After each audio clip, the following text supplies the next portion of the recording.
without further ado, let's get rolling.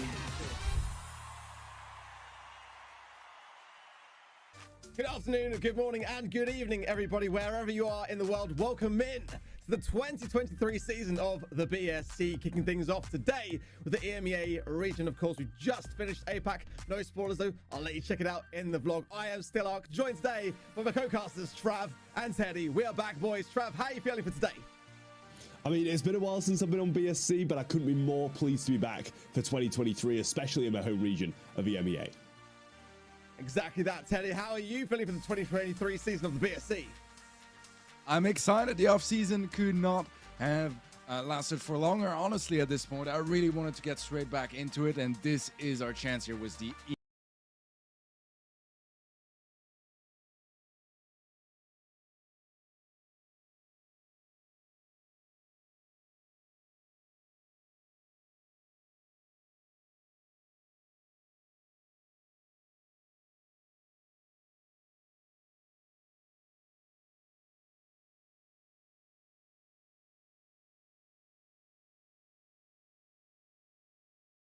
Hey.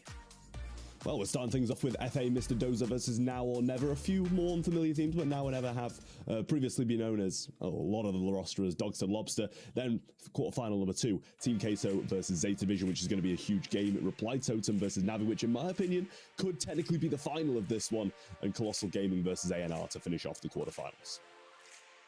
Some absolutely banger matchups there, no doubt about it. And of course, no better way to watch the BSC than, of course, over at event.brawlstars.com. Make sure that you head over there right now and lay down those predictions. I've already got 5 out of 5 from the APAC stream earlier today, so I'm on a very, very good place currently. But of course, make sure to sync up your game via your Supercell ID. You want to get all those in-game rewards there synced up to your game. And of course, that exclusive pin towards the end of the tiers. I am going to be saying the same as everyone else, it seems, here today. But maybe, Teddy, if you want to talk us through why we're all on the same page here today.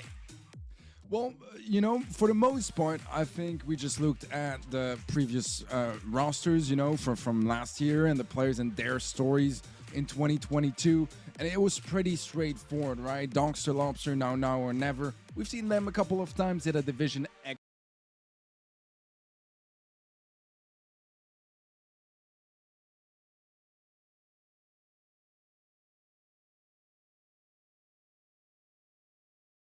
Are a bit more one-sided than the usual for those monthly finals, but you never know. А кто в составе команды АНР? А где, кстати, трансляция? Шар говорил, будет стримить.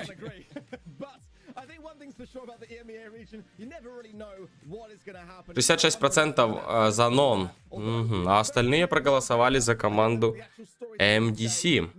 35%. Ну, там пока еще немного голосов.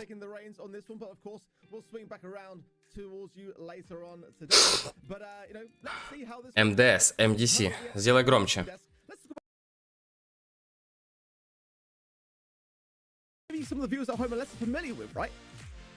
Yeah, I mean, definitely so, considering coming into this year, I was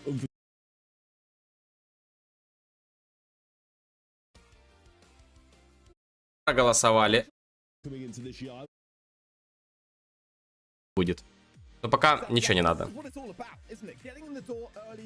Там этот. Пошел обратный отчет, 2 минуты.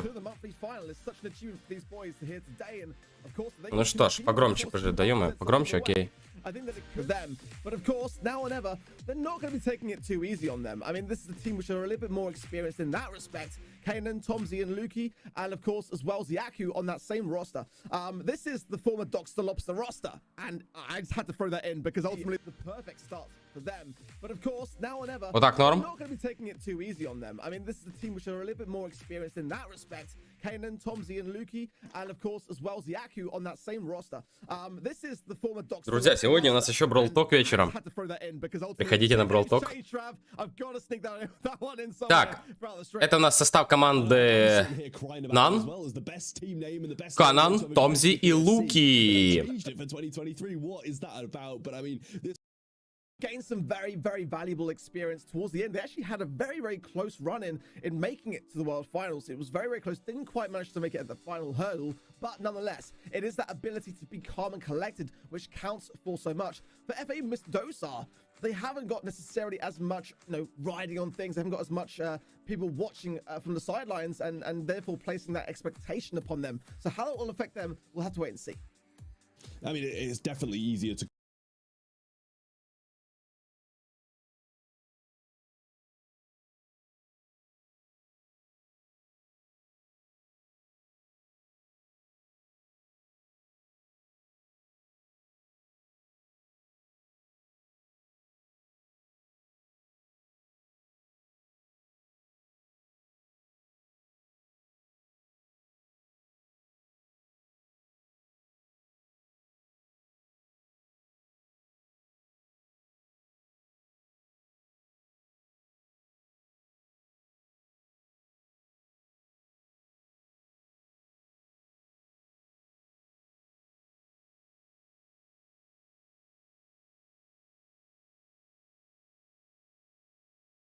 a bit of an upper hand.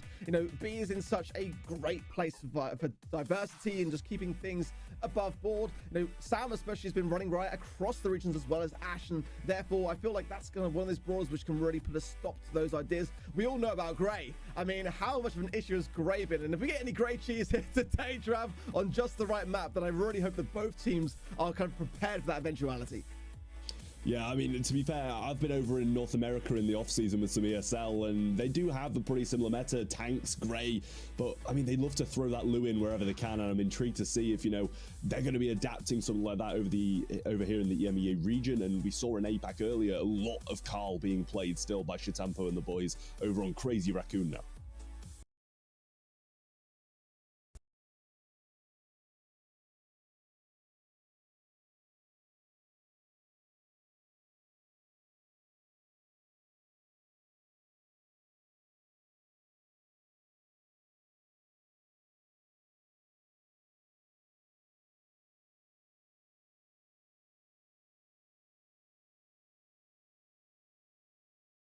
Genuinely surprised it's not kind of swayed more to now or never, to be honest with you. I don't know if we've kind of got some hidden fans over on the side of Mr. Dosa, but now or never are pretty heavily the favorites coming into this one, and I'd have probably put in about 80-20 if it was just my prediction myself. But we can see big upsets happening. We've seen it in the past. We've seen these lower end, more unpredictable teams getting towards those finals. And, I honestly wouldn't be too sad about saying it, because I'm coming in here, I'm saying they're the underdog, but still, there's always a big chance, and we're seeing draft become more and more prominent throughout last year and coming into this one.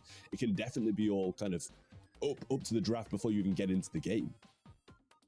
It's the great thing, isn't it, about having the first stream of the year, because you just genuinely don't know how teams are going to fare and who is going to take that early advantage, that early lead here. But going into the draft, then the bans are in, and Meg is actually banned on the right hand side there as well, which I was not too surprised to see. But the Max being banned, the B and the Lu. I mean, there's three brawlers that we just literally spoke about already being eradicated. Penny being that first pick coming in then by Mr. Dosar, and not a bad one to have. I think that can also, apply a lot of pressure with that Penny turret, but I don't know whether it's like my first go-to pick here. The other bans on the side of things for now or never were Meg, Poco, and Bonnie.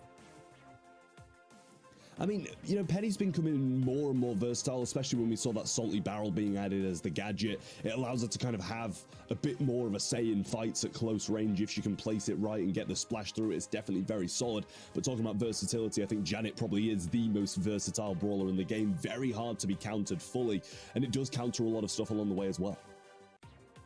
That was kind of like the brawler that I felt was a pretty decent place to start. Bell going to come in to go alongside that, and of course, it's going to cause a bit of a problem in that mid area. I quite like the idea of Squeak coming in here for Mr. Dosar, or just, we see a lot of kind of ideas that are quite safe actually on Ring of Fire, like Spike or Stu coming in for that side lane aggressiveness. We haven't really got anything on that side of things, or potentially even a Rico, although I feel it's kind of dropped a little bit further away. But, if there's any region that would pick it, it is going to be EMEA, let's be honest. But, of course, some big teams that just didn't make it into the monthly finals, which would be more fitting to have picked a brawler like it. SK Gaming, of course, and But Esports did not make the monthly finals. We'll talk a little bit more about that later on today. But, of course, Crow and Jesse coming. We saw a lot of Jesse actually in Hot Zone earlier today in the APAC region.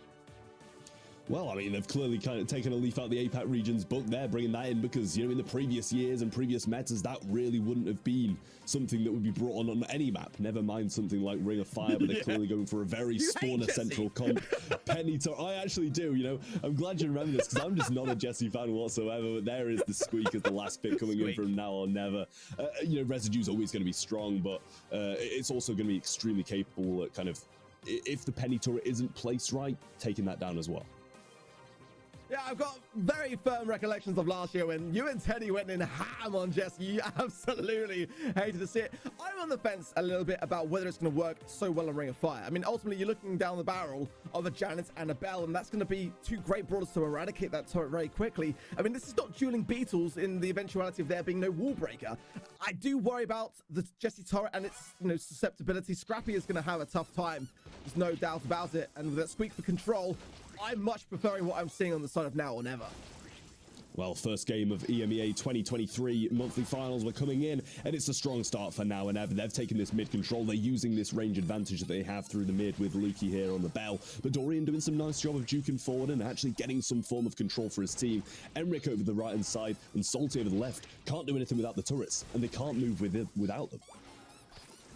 Yeah, it just feels so far like for Mr. Dosar, their hands are tied behind their back at the moment. Now sort of creeping forwards on the zone, but Dorian now 480 HP, forcing Emric then to push for an aggressive manner, but he's going to be completely outnumbered here very, very shortly and just survive. Salty Barrel's not going to really do much in terms of value for him now, but the control definitely much more with Now or Never. In fact, I'm surprised the scoreline is so close given the way that they are playing it so far.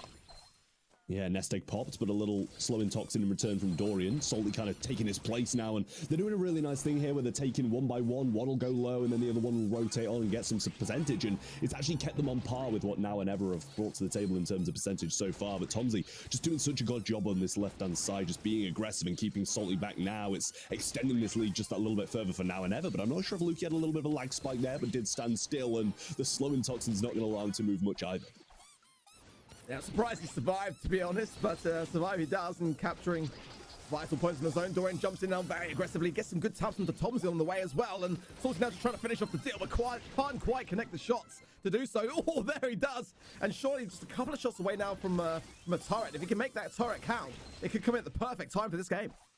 Well, Emric has his now, and an aggressive one coming in from Jesse, and that's going to be quite strong as well. Spam those recharges onto it, get some heals, and that's going to be out-healing any damage that Janet's bringing in at the moment. Squeak's even having to pinch over at the moment, and a lot of ammo has just been expended on that. Dorian's going to get a super coming in from Lukanen here, and actually got two down now as Jesse falls over the left-hand side to Tomsy as well. Just Emric remaining. He's got this kind of defensive penny turret being placed, and Emric just can't really do a lot about it now. They're reclaiming control. Tomsy dropping that drop the base on the left-hand side, and now just slotting into the mid. Can't really let Salty get around this left-hand side, though. It's going to be a massive positioning problem.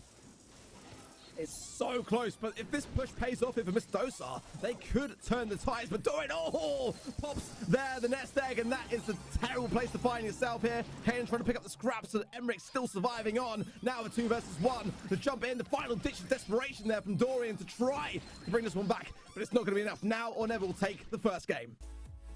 But it was close. It was very, very close, I will say. Like, dangerously so for Now and Ever, considering they had such a strong start. I think it was 35% before we even kind of saw Mr. Dosa slot into the zone at all. So it's good to see them come back little by little and actually have a bit of a fight, considering they're not the biggest names in Brawl Stars, but they're proving to us right now that they've got the ability to do it. And let's be honest, you know, the Jesse pick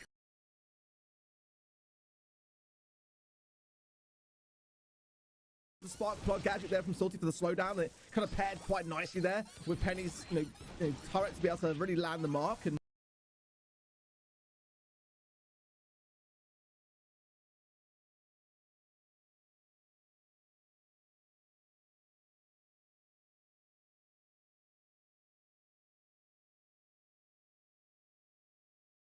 who's still on their feet here. Emric as well is doing really well in terms of survivability. Big taps from Salty. He's actually punished though for it. Gets a bit too close.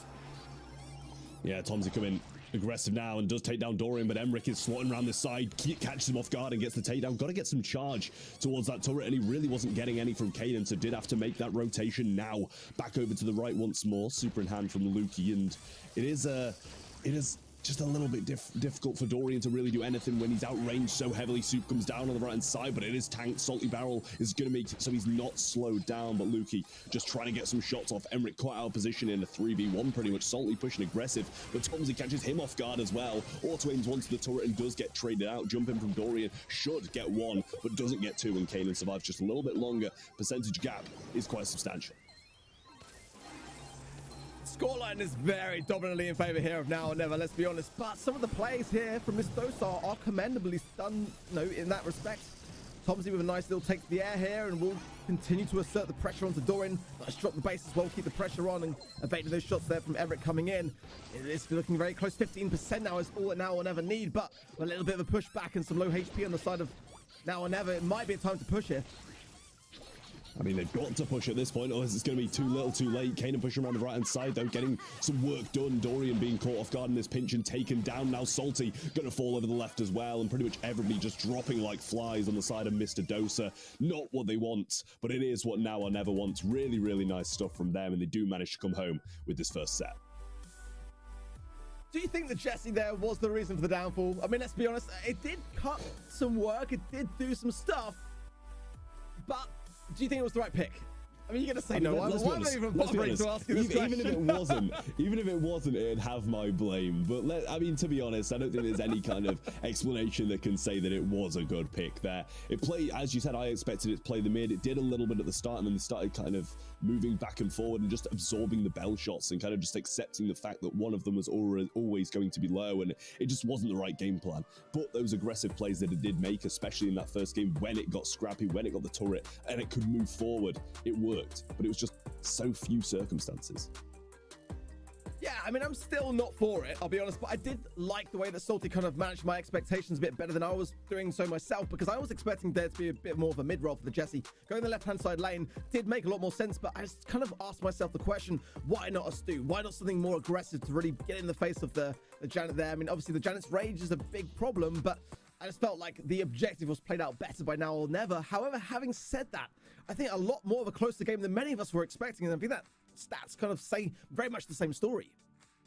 Yeah, I mean, in terms of damage, statistics are going to say that, but I mean, kills are quite heavily on Now or Never side, and we know how influential kills are in Hot Zone. You get the kills, you get the control, and you get the percentage because of it, and 4, 7, and 6 is substantially bigger than 3, 2, 3. They did put up a really good fight, especially in that first game, but the second game, they just didn't really have much of a say in what was going on, and full control was in the hands of Now or Never, and I mean, to be honest, I don't see it going any differently in the future.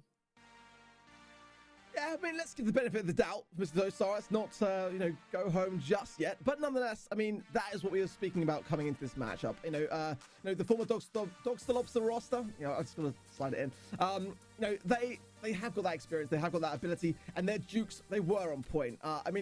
But having said that, with slow brawlers like Jesse's shots coming towards your way, it does make it slightly easier to be able to juke a lot of those things. But keeping your distance away from a pro, not the easiest of things in the world, but these are the best players in the world to be able to do just that. And Now or Never just valued the middle just a little bit better, I felt. I didn't really necessarily feel like there was too much synergy in the side of Mr. Dosar, except for that kind of Jesse's slow gadget.